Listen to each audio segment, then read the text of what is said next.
Hey guys, the update has landed on the Chinese servers, and with it comes the new hero Yeag.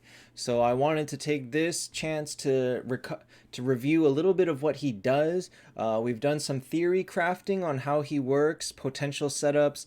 So let me go into his abilities.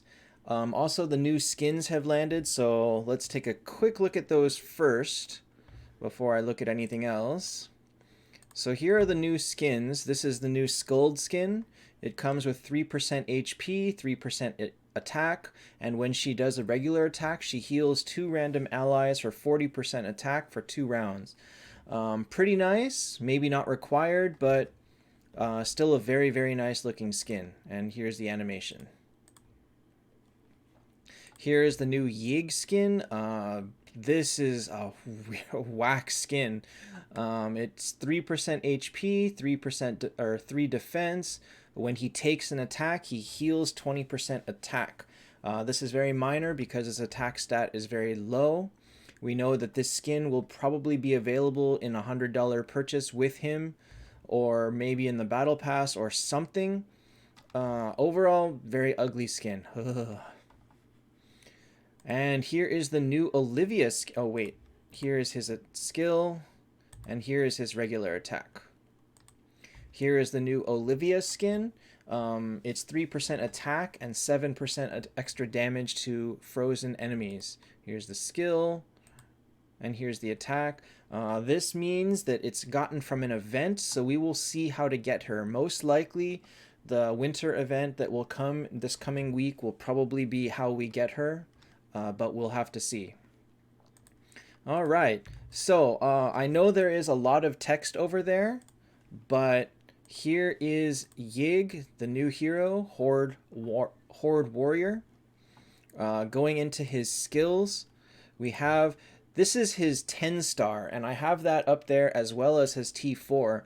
The idea is that he has a whole new mechanic called Taunting, which the way it seems to work is if he taunts someone, their entire skill, potentially the regular attacks and their skill, that one we don't know yet, only target him for 2 rounds. Now, the it's kind of amazing because let's say he taunts a Kurt or a Themis, and their entire burst damage goes to him.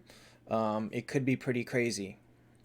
But let's go over his skills really quick. So his regular skill is 170% attack damage to the back row, 50% chance to land a taunt. The taunted target will target Yeag for 2 rounds. Self damage reduction 30% for 2 rounds. This is pretty big.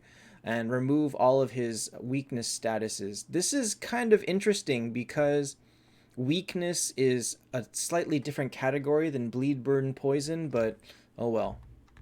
At T4, he adds that whenever he taunts someone in the back, he has a 33% chance to taunt a random hero on the front, meaning your heroes on the front aren't actually as safe as you think they may be. His passive 1 is he starts with energy. So if we build him for speed, he could be a very annoying hero. He has skill damage reduction 25%, so if he stacks with Kurt, he's going to be hard to kill.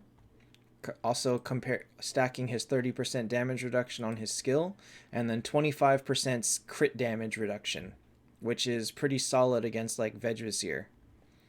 His passive 2 is when he is hit, he deals 55% burn damage to the attacker for 3 rounds, and the attacker also loses 20 speed for 2 rounds. Kind of annoying, but not major, I'd say. This one is something very new.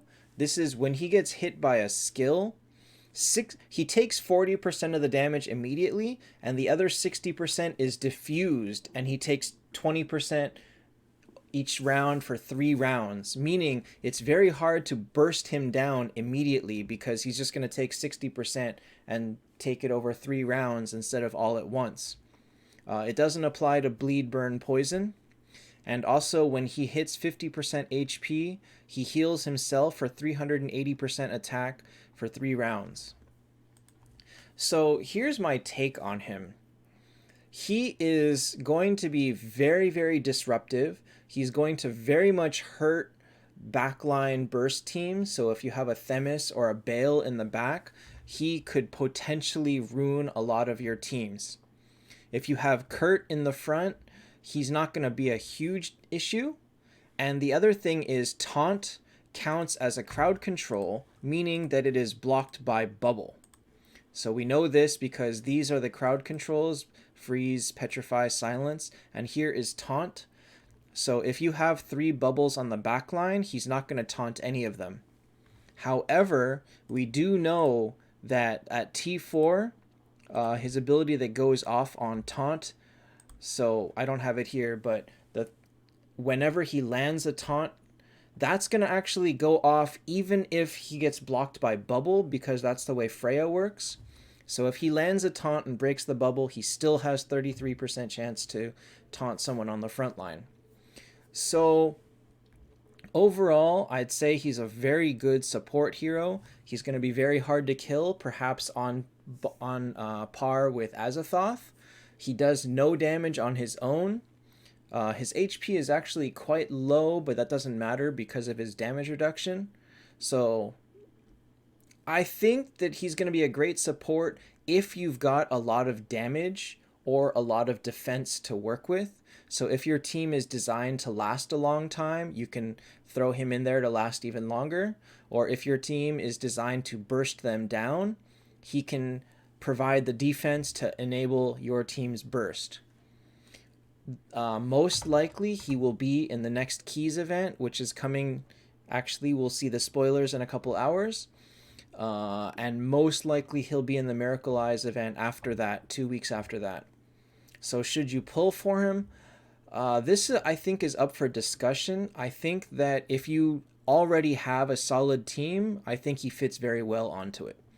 I think if you've only got a couple of good heroes, then just like Watchmen, you're not going to want to pull for Yeag just yet.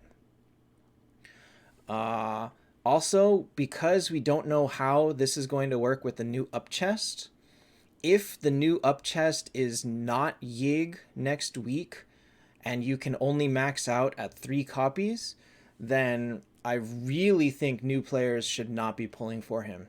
I know this is hard to hear because we've been waiting for Skuld Phoenix Valkyrie in the chest for months now. But again, this is a hero that is not going to excel for new players that don't really have an established team already. And I'm sorry to say that, but that's just kind of how it looks based on how he works. If you want to join in the theory crafting on how we think that he will work with heroes, against other heroes and potential teams with and against him, you're welcome to join the Discord. Link is down below.